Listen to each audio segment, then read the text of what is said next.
Hey there, welcome to another episode of the Hitchhiker's Guide to Early Access, and this time we're taking a look at a game steeped in the system, that being Grim Dawn, an ARPG created by Crate Entertainment. Now, first off, I'd like to thank them, personally, for giving me review code to the game, even though I'm not actually yeah, you get the idea. It's very, very kind of them. But, let's just get into it. Grim Dawn is, as demonstrated in ARPG, you know, Diablo style, Torchlight style, etc. And I can actually draw a lot of similarities between it, a lot of parallels rather, to another one that's free to play, that's awesome by the way, by the name of Path of Exile. And I'll probably be making various comparisons in this video, so those of you that have played that game can maybe benefit from that a little bit. And if you haven't played it, what are you doing? Go play it, please. So, Grim Dawn. Now, I'd like to point out, first of all, that of course, since this is a game in early access, literally everything I say in this video is subject to change, and will very likely be changed. In fact, one of the systems recently introduced, as in, like, in the very latest update named Constitution, which I'll be talking about, is almost sure to change quite quickly. So, you know, that's one of the difficulties in doing a video on early access, is that it can change a lot, but again, I've said the reasons why I want to make a series like this, so let's get into it. Now, the game itself has a lot of very, very cool systems, so let's talk about this. Let's see. That is the wrong button. What am I doing? So, one of the coolest things, in my opinion, that this game actually has is, since I like little nuances like this, are these things. These, not really sure what color that would be considered, considering yellow is different. These little thingies here are called components. Now, this is a system that I think I've seen once before in this, well, in a very similar way to this. I can't, for the life of me, remember the game that I saw it in, though. I think it was an MMO of some kind. But anyway, these are your socketable items, essentially. You know, a lot of ARPGs have weapons with sockets. Now, in this, as you can see, none of these have sockets of any kind. That is because in this game, every item can actually have components placed in it. One component, to be exact. And these work in a pretty unique way because, as you can see, it says partial component, one of three. Now, when you get more of the same exact kind, you can combine them. And I'll show you an example of that right now. I happen to have two of these things called serrated spikes. Now, as it says, it does 1 piercing damage and 9 bleeding damage. So that means if I add it to a weapon, a shield, or an offhand, which is what this particular one can be used in, as it says, it will add those things to my basic attacks. Now, what I'm going to do is combine these together, and as you can see, now it is better. In fact, it is more than twice as good. And that will be reflected in the price. For instance, you can sell one of these for 8 of the currency, which is called iron bits, which I'll explain in a minute. But this will be worth about 70, which is obviously much more than twice the price. And a finished version, which would be all three together, will be worth about 270-ish. And also, the finished version will not only have the best versions of those particular statistics, but it will also have an extra effect, and I'm going to demonstrate that in a few. So I've got all kinds of these. There are a ton of these in the game. I'm getting to the point now where I'm seeing higher level ones that have a component count of 4 instead of 3. But there are so many of these, and I don't know why. I love the variety and the fact that you're constantly wondering what it's going to do for you when you complete them. And these have a lot of uses, actually, which I'll get into with this. You can also find blueprints. Now, you have, eventually, as you progress through the game, a crafter, a blacksmith. And you can find these blueprints and learn them.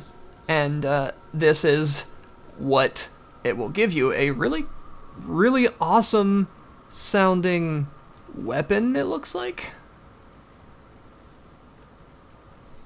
Let's learn that. The cool thing about blueprints is once you learn them on one character, all of the characters who have access to that blacksmith on your account will actually know it.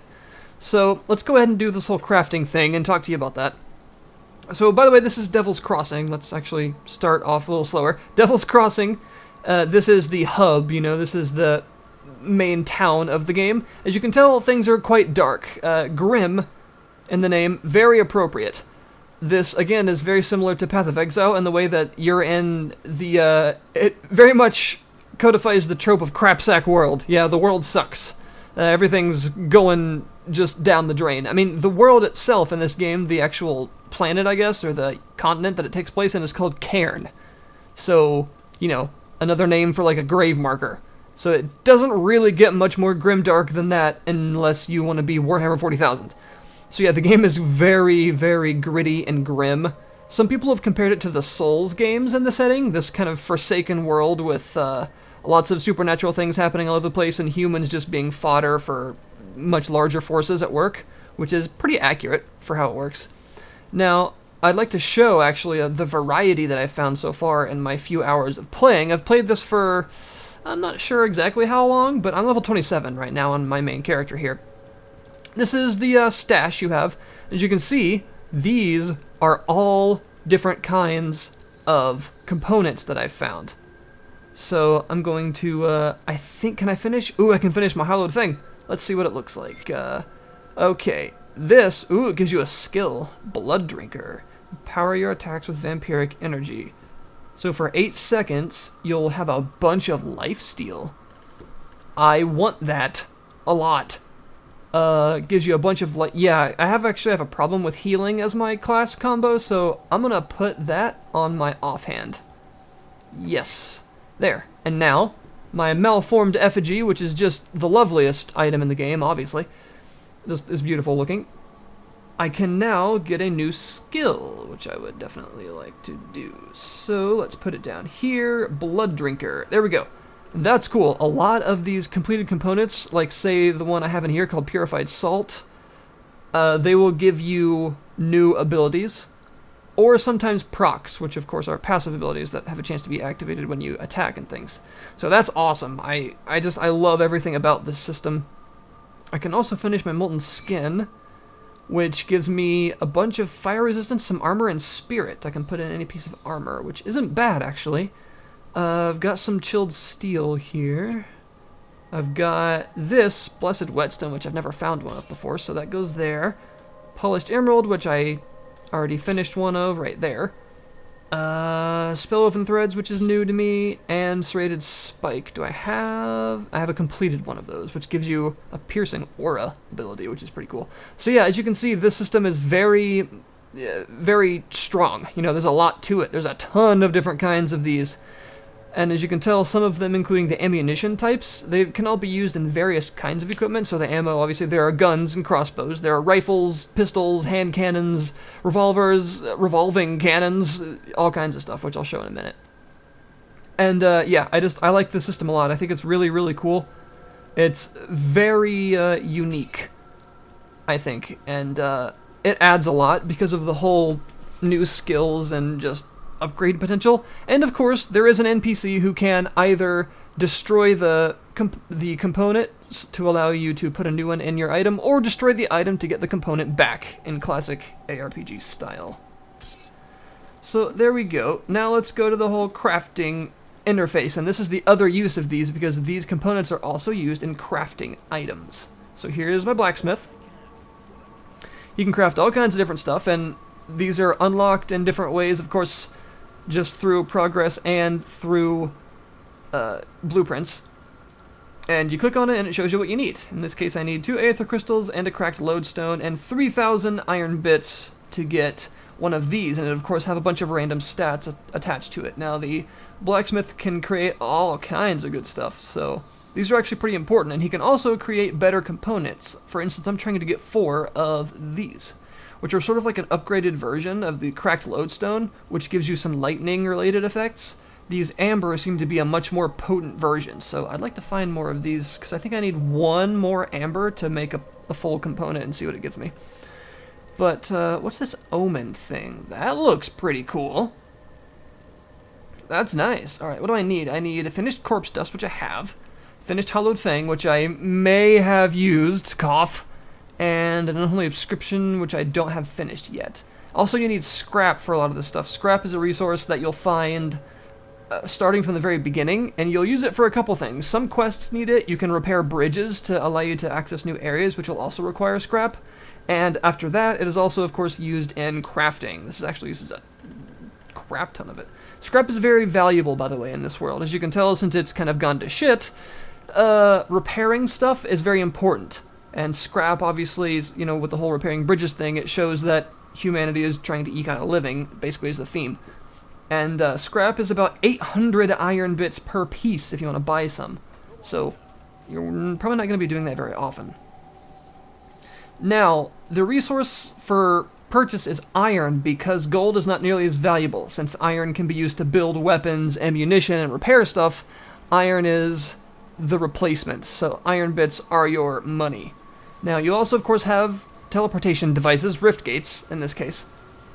And I am going to go into an area called the Arcovian Undercity, which is just wonderful and full of lots of dead things that have come back. So here we go. So let's talk about why I feel like this game is worth the money. Why you should support an early access title. Well, first of all, these guys, Crate Entertainment, have been working on this for quite some time. It's been in early access for a while. For a long while, actually. And it has gotten a lot of updates. In fact, I think the latest one is major update number 19, which is the one that added this Constitution effect, which I'll explain in a few once we get to that part. Right now, the game isn't obviously done, but it's progressing very nicely. Like I said, the update 19 just very recently went through a few days ago, at time of recording, in fact. About 3 or 4 days ago, I believe. So obviously that's pretty frequent. And, that's a mini-boss. And also, the update before that, update 18, which added the entire crafting system in, by the way, so in other words, it was a very large update.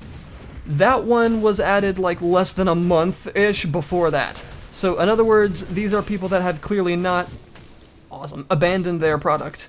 These are the kind of early access developers that do care, that are constantly taking player feedback into account, that are often changing systems, implementing new systems for existing problems, and then tweaking those, like the Constitution system that I keep mentioning and refusing to talk about, as well as the idea that these guys basically... Ooh, another amber. Awesome. These guys basically are always talking, on their forums, and the Steam forums as well. They are showing an initiative in the community, which is one of my first recommendations for, getting into an early access game, is that the developers clearly care. And they seem to be pretty nice as well. Not beside the point, I suppose, but it is always good to see. Also, the game itself is a lot of fun. As I'm demonstrating in the background, physics are definitely heavily involved. Enemies' bodies fly all over the place. Even additional physics on the items themselves, like when you drop loot, it flies around, and pieces of pants go flying across the wall and stuff, which is kind of funny. And variety. I've fought a lot of different kinds of enemies so far. Right now, it's kind of interesting, I suppose, that I filmed this part, because skeletons are kind of par of the course for an ARPG, but this is the first time in this area that I've actually encountered them in the entire game. There's a lot of enemy and area variety. You'll be going to various kinds of ruins, caves, all sorts of things like that. I found a cave that was inhabited entirely by ghosts at one point, which was very interesting. I've also found caves that are covered in wasps' nests and have all kinds of bees and wasps in them, which is, of course, absolute nightmare fuel, and I refuse to go back in there. You have... oh god. You have also coastal regions, mountainous regions, forests, basically everything you could think of. It's quite varied, and you'll be quickly going between all kinds of different areas. Ow! Throughout the game. The areas never really get stale, in my opinion, because there's so many of them, and you're constantly shifting between different ones, as well as, of course, the enemies within those areas always changing, various themes. You've got everything from different kinds of undead, which, by the way, are not just your standard types. As you can tell, there are ghosts, there are skeletons, there are also zombies that are not the standard type of zombies. That is tied into the lore, which I'll be explaining in a minute, that are actually, well, they're called Aether touched or Aether corruptions. They are very smart zombies, we'll put it that way. There are all kinds of them that can use all kinds of weapons. You'll find, musketmen and things. All kinds of magic users, including even things like skeletal priests, which is interesting to me. In fact, there was one I just murdered. And you'll find all kinds of undead abominations that are corrupted by the Aether, like the fleshwrought, I believe they're called, and a couple of other things that are quite disturbing in a very good way, as well as demons, cultists, really anything you can think of. I've got to say, they've made a lot of effort to provide you with variety that not only doesn't space itself out to the point where you're fighting the same things over and over for a long portion of the game, but that doesn't front load itself and run out in the first like hour. There's constant variety, which I very much appreciate that. It's interesting to see, considering the other title in this genre that I have a lot of experience with that does that, Torchlight 2, actually had the same worries at first, that it was so varied in the beginning that was actually all the variation. They were just front loading it, which obviously, if you've played the game, is not true at all. It continues to be varied all the way to the end, which is, a legitimate problem that could happen in a game like this if they aren't careful. And they seem to have been they're quite sure of themselves, I feel, with their design philosophy, because this game already has a pretty established lore to it, and you can tell an obvious direction they are taking it, which is another reason that I actually recommend this particular early access, because they obviously know what they're doing.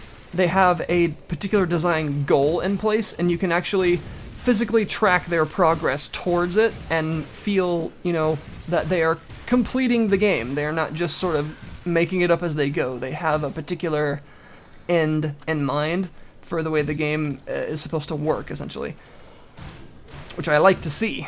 That is very promising.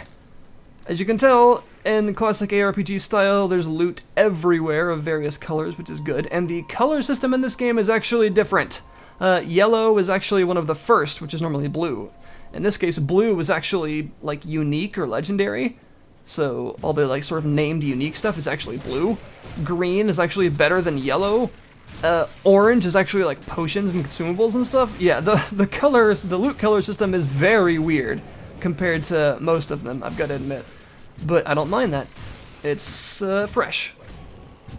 So, the class system, another thing to talk about. Right now, there are 4 classes. There will be a 5th. They are your classic warrior style class, soldier. You also have a demolitionist, which is, they use guns and traps and some destructive magic. There's the occultist, which is what I'm playing, who is, of course, a mage that likes to use summons and poisons and things like that. And a Nightblade, which is, of course, your sort of magic-y rogue-like person. Rogue-like, hee. But one of the unique systems of the game is that you actually have a dual class system. In other words, you actually pick 2 classes, and you get access to both of their entire talent trees. So when you first start, you pick a class, obviously, and then at level 10, you get to pick a second one, but you don't actually have to, which is interesting. But the game actually goes as far as having a name for each specific class combination. Right now, I am an occultist and a, demolitionist, which the game calls a pyromancer. So I'll show that in a minute because I leveled up and I have some points to put in. Every time you level up, you get a stat point, which works a bit different because you only get 1 stat point in this game instead of the normal, for these types of games, which usually give, anywhere from 5 to 10. And that stat point actually increases the stat by 8, so it's kind of a big deal. And you get 3 talent points, or skill points. And I'll explain the skill system in a few, after I horribly murder all of these ghosts. So even in a place that's obviously undead themed, you're still seeing a pretty good amount of enemy variety. I'd like to point that out. So here we go. My inventory is quite full, including a really cool shield, which I'll look at later. So you have 3 attributes, physique, cunning, and spirit, and I'm going to put some into physique right now. And they do what you would generally think, of course. It gives you a nice breakdown. But, dang it, I'm trying to make a video, you guys. You need just... Stop. Die again. Be dead. Be re-dead. Not the things from Zelda, those are awful. Okay, we got this. We got this. Die. Okay, we're good. Thank you. Skills. This is the skill tree, as it looks right now. Obviously very subject to change. Skill trees look like this. You have to put in points to the class itself, and at 1 you get access to the first skills, and as you keep putting them in you get access to more and more skills, and of course each point also gives you stats. All the square skills are actives, and all the circular ones are passives that affect their particular active along the line. And as you can see, I have Occultist and Demolitionist available. I've been focusing on Occultist mainly, though. So, let's see, I want to improve my main sort of attack here that I use. So, let's put a point into Terrifying Gaze. I really want to get to this. I also want to get to Doom Bolt, but I need a lot of extra points for that. Let's go ahead and put 1 into the class itself. That puts me up to, what, 23? And let's, could upgrade my Eagle. I could. I also could upgrade my Witchfire. Yeah, let's do that. There we go, that's all 3. So, the Witchfire, of course, is a really cool, reserved effect that adds chaos damage to my attacks. There's actually a lot of damage types in this game. All these. Fire and burn, which of course are fire and the damage over time version, along with cold and frost burn, lightning and electrocute, acid and poison, there's bleeding, piercing, vitality and vitality decay, as well as like this vital damage. There's of course Aether, stun, and chaos. I really need to look at this, but I think I'll do that off camera. Also, let's learn that recipe. Let's read this.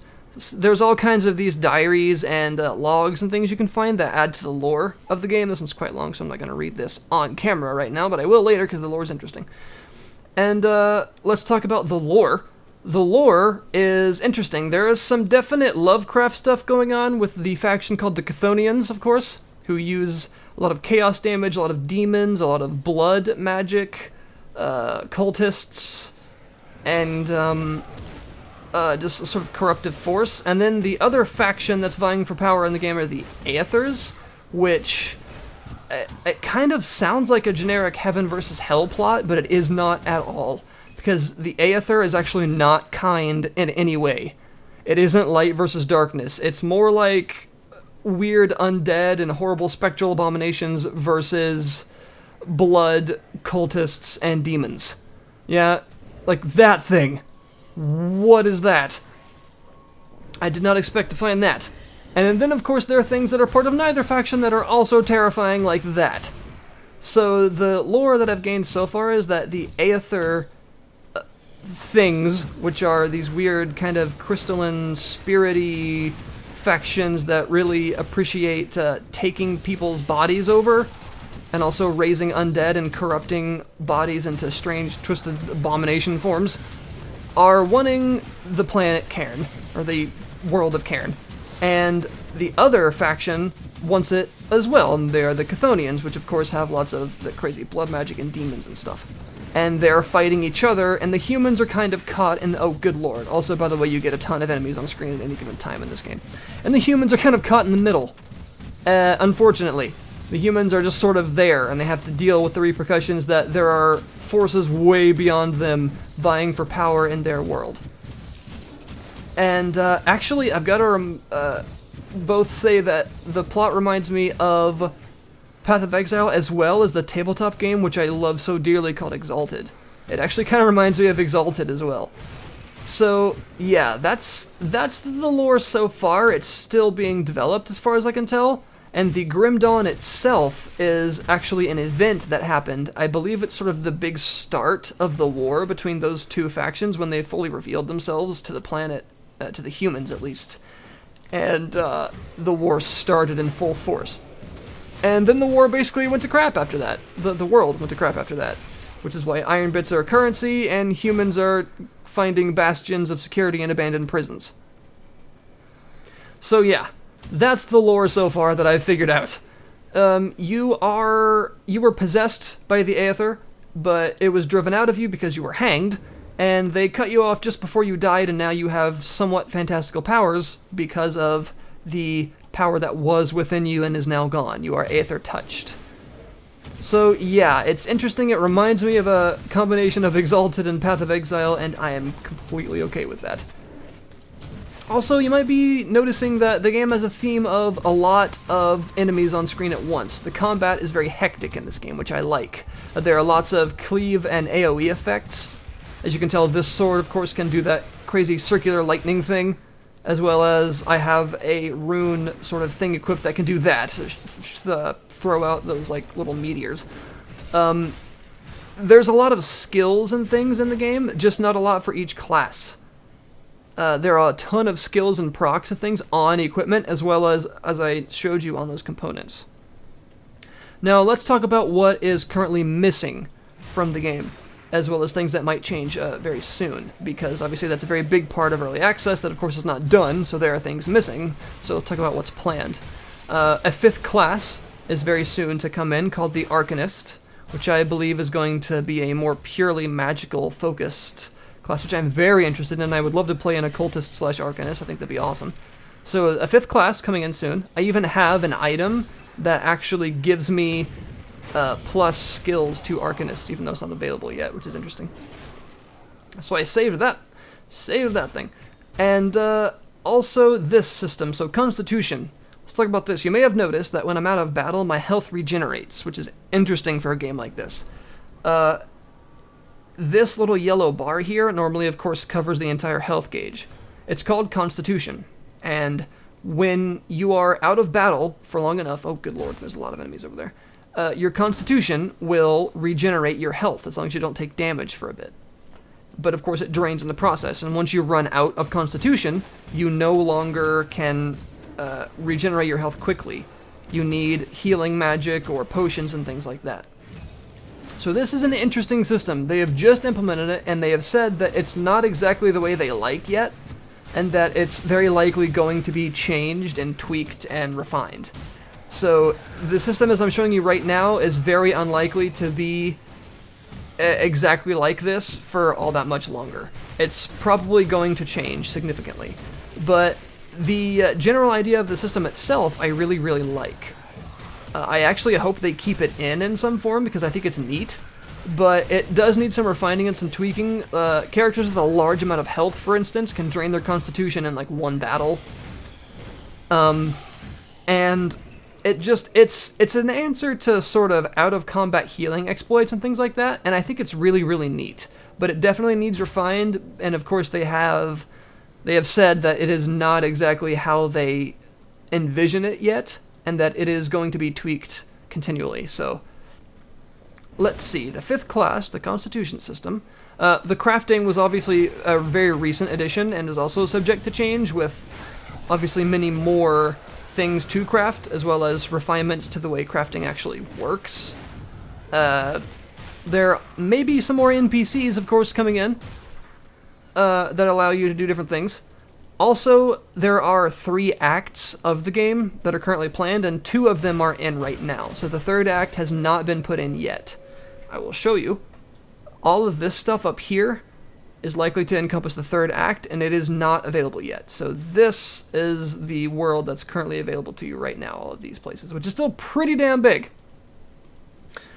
Also, another thing to say, there are some balance issues and stuff still. Obviously, it's still, not near done.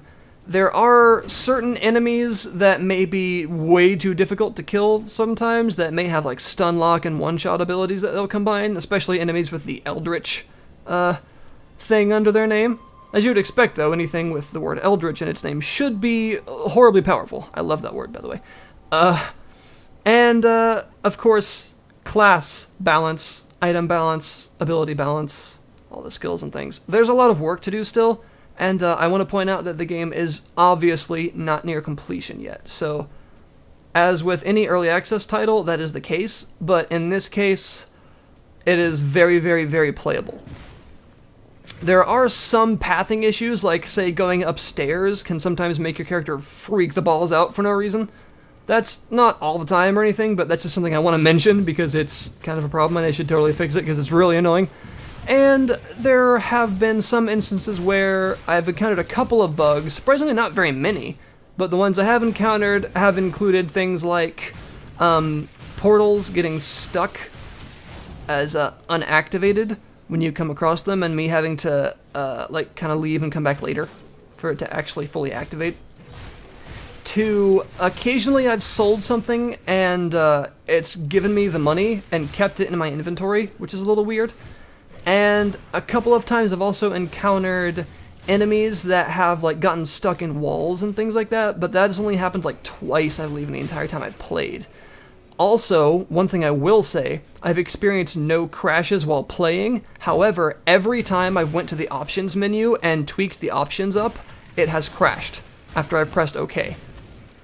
This has been twice, so I guess it's not that many times, but still, both times I entered the options menu and upped the settings to max, because I did it once. I upped all the settings to max, I pressed OK, and it crashed. It did keep the settings, so when I restarted, everything was updated like it should have been, but it did crash. And the second time, I turned on VSync, which I'll explain in a minute, and when I did that, the game also crashed, but again, once I reloaded it, it kept the setting. I recommend that you turn VSync on. Normally I don't, because I don't usually have screen tearing problems, but in this case, I'm not sure if the game just doesn't have a frame limiter on it or something, but for some reason, without VSync on, it was just destroying my graphics card. Yeah, it was scary. It was instantly, as soon as I started playing, maxing out my fan, and my graphics card was heating up to the point, like, to an absurd point. Realize my graphics card is a GTX 780 Ti, so this thing is more than powerful enough. It was maxing out the fan, maxing out the clocks, and heating up even hotter than, say, playing something like Crysis 3 or Battlefield 4 at maximum settings actually makes it heat up. It was just getting very, very hot. So, yeah, with VSync on, that problem completely disappeared.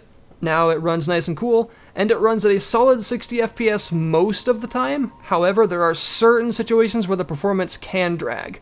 As you've seen with lots of enemies on screen, I don't tend to get frame drops and stuff, but there have been some areas, mostly the Arcovian areas, which have dropped my frames to like 30 or 40 for pretty much no reason. Even when there weren't very many enemies around, it will just drop for like 4 or 5 seconds and then come back. So I would say performance and optimization is good, but needs some work here and there. So that's pretty much it, I suppose. That's my report on what I think of the game right now, and what I think needs to be fixed, and just in general how they're going. So if you feel that this is possibly worth your money and time, this is an early access I would recommend if you're interested in getting a hold of. I think that it's promising to be finished. I think that there's a lot of content here already that's very, very enjoyable, that the developers clearly care about their product, and it is in fact a labor of love for them. They care about their community feedback, they care about balance and fixing the issues of the game, and they consistently update it with very large updates, adding entirely new systems, classes, and lots of content frequently. So yeah, there we go, folks. This has been my sort of goods and bads of the current state of Grim Dawn in the Early Access program. I will be updating it regularly as the actual game itself is updated. And yeah, thanks for watching, everyone, and thank you again to Crate Entertainment for allowing me to get a hold of this. I hope I covered the good, the bad, and the ugly on this, and have given people a fair, example of what it's like. So, if this has helped anyone, I hope so. Feel free to tell me what you think about the series now that I've done a proper full episode on an actual early access game. And if Crate Entertainment is watching this, cough cough, hello, I like you guys a lot. Alright, thanks for watching, and I'll see you in the future, if Cairn survives that long.